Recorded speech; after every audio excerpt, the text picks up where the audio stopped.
in looking at our personal blind spots, I start thinking about mine, and I'm really a mix of anxious and hyper. And I think about the anxious part, and that's a part of me that I absolutely can't stand.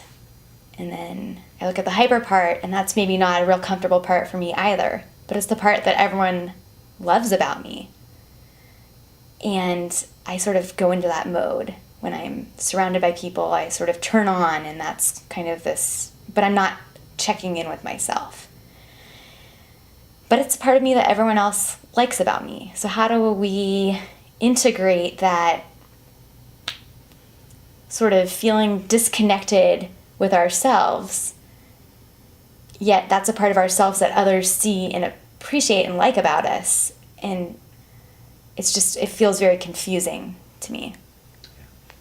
I think it's a great awareness to see that you being hyper in kind of the life of the party, enthusiastic, always with a high energy, coming forward and taking an interest in how people are doing, kind of carrying the ball for people, that people like being taken care of. Right.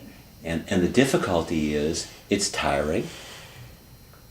The difficulty is you don't receive quality attention for you. You know, and so what happens is you say, okay, I'm taking care of, in any given exchange, half the people involved. One person's over here, but I'm not being taken care of. And then what arises, which is a much deeper place, is how do I help take care of both of us?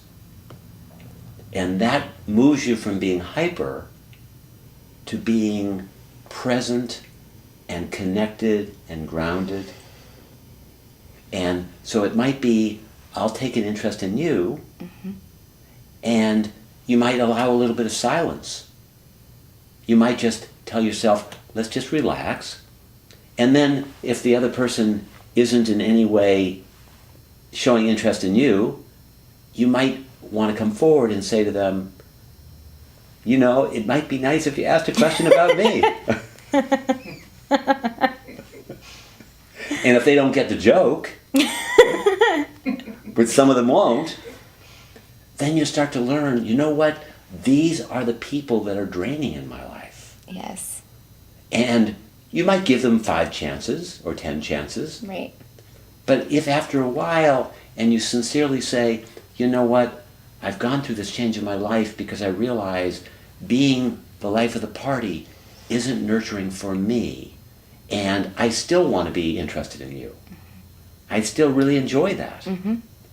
And I want it to be a mutual exchange. And if they don't respond, then you're starting to discern who are the people that really are going to help me grow in my life, who are the people that are going to help me have a more loving experience, who are people that are going to be more fun.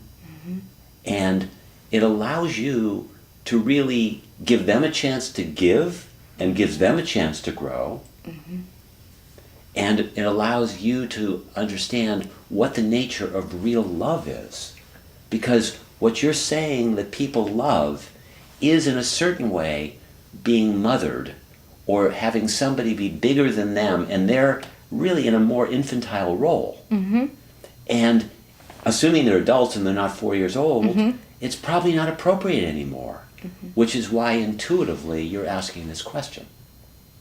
So appreciate inside yourself that what you're really saying is, I want to be more balanced. I want to be more mutual. These are my needs.